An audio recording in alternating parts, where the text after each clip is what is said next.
साथियों नमस्कार, मैं पुण्य प्रताप सेन आज आपके सामने उपस्थित हुआ हूँ संस्कृत भाषा में अनियर प्रत्यय लेकर, जिसको हम समझने का प्रयास करेंगे एवं इससे संबंधित जो भी एग्ज़ाम में क्वेश्चन आते हैं उनको क्रैक करने की कोशिश करेंगे।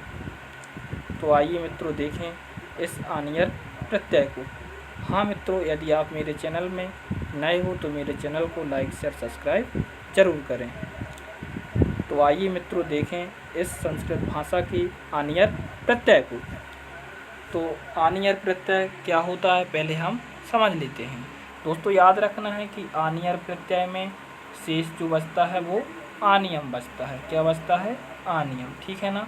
तो अनियर प्रत्यय में आनियम शेष बचता है। इसके बाद नेक्स्ट बिंदु जो हमें याद रखना है वो यह है कि यह धातुओं के साथ जुड़ता है। किसके साथ? धातुओं के साथ। तो इसको भी याद रखना है कि यह धातुओं के साथ बनता है, इसलिए यह धातु प्रत्यय है, ठीक है ना।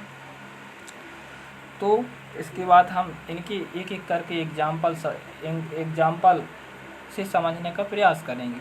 तो आइए मित्रों देखें इनके एग्जाम्पल, ठीक है ना। पहला एग्जाम्पल जो दिया गया है वो दिया है कथ धन अनियर।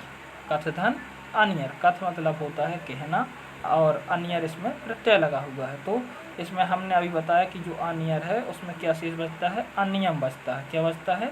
अनियम। तो जब इसमें कथ में अनियर जुड़ता है तो अब जब अनियम शेष बचता है तो यह क्या बन जाएगा? कथनियम बनेगा। क्या बनेगा दोस्तों?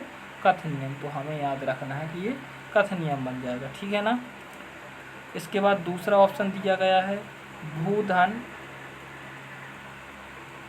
भूधन अनियर। तो इसका क्या बन जाएगा? भावनियम, क्योंकि आनियम शेष बचता है और भू क्या है?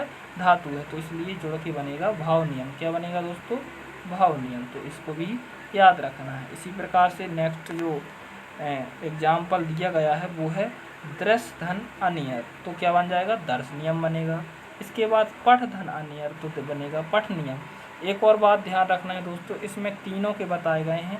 पहले में पुल्लिंग दिया गया है, याद रखना है। पहले में ये पुल्लिंग है, इसके बाद ये स्त्रीलिंग है और लास्ट में जो दिया गया है वो नपुंसक लिंग है। तो तीनों को याद रखना है कि जो फर्स्ट है ये पुरुष लिंग है, सेकंड वाला स्त्रीलिंग है और ये थर्ड वाला नपुंसक लिंग है। तो तीनों के अलग अलग इसमें बनते हैं अनियर प्रत्यय में। तो इनको एक एक करके देखेंगे। इसके बाद पठधन अनियर। पठधन अनियर तो बनता है, इसमें पुरुष लिंग में बनता है पठनियम और स्त्रीलिंग में बनता है पठनीय और नपुंसक लिंग में बनता है पठनीय। तो याद रखना है कि लास्ट में आपका बड़ा आ पठनीय बनता है नपुंसक लिंग में और इसमें विसर्ग नहीं रहते हैं। और जो स्त्रीलिंग है इसमें पठनीय बनता है और अंत में 2 विसर्ग लग जाते हैं और इसमें हमने बता दिया कि आनियम। तो तीनों को हमें याद रखना है, ठीक है ना। पहले में आनियम, ठीक है, ये पुरुष लिंग में है। इसके बाद हमें स्त्रीलिंग में इसमें बनता है अनीया। इसके बाद जो नपुंसक लिंग होता है उसमें बनता है अनीया, अनीया। तो इन तीनों को हमें याद रखना किस प्रकार से ये परिवर्तित होते हैं, ठीक है ना। अन्य एग्जाम्पल देखते हैं। इसके बाद गम धन अनियर। गम धन अनियर तो ये बनता है पुरुष लिंग में गमनियम और स्त्रीलिंग में गमनिया और नपुंसक लिंग में गमनिया, ठीक है ना। तीनों को हमें याद रखना है। और भी इसके एग्जाम्पल्स हैं, देखते हैं एक एक करके।